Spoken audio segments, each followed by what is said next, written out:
Qu'est-ce qu'on conserve? Qu'est-ce que l'on démolit?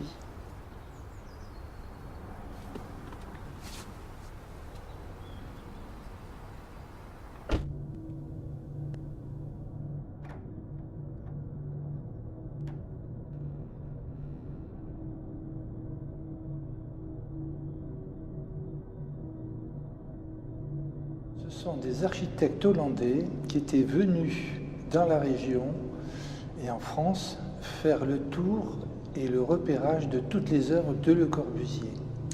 Quand ils sont arrivés en Gironde, ils ont donc retrouvé ce château d'eau. Ils se sont rapprochés de la mairie de Podensac qui ignorait totalement que c'était une œuvre de Le Corbusier.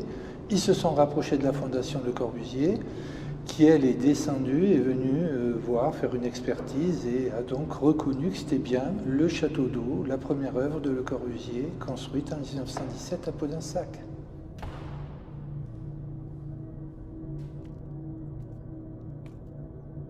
Corbusier a créé ce château d'eau pour des raisons purement au départ techniques, puisqu'il fallait alimenter en eau le parc de Chavat, ainsi que toutes les fontaines.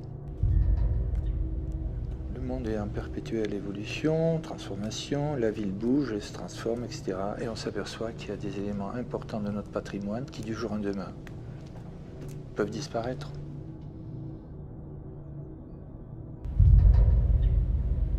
L'architecture n'est pas une science exacte. Je pense que c'est même une science vivante. C'est quelque chose de vivant, qui fonctionne avec le temps.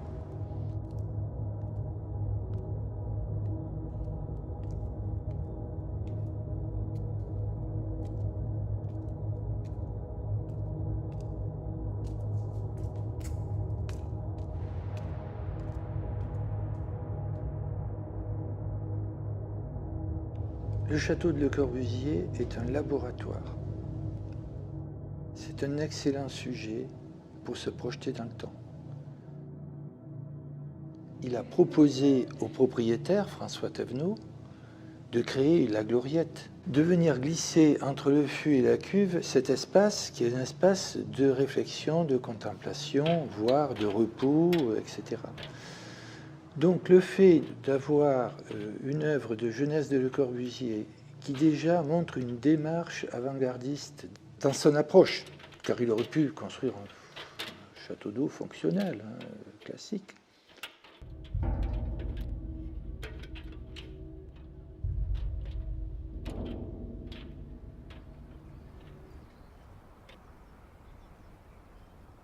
Nous, on veut aller plus loin.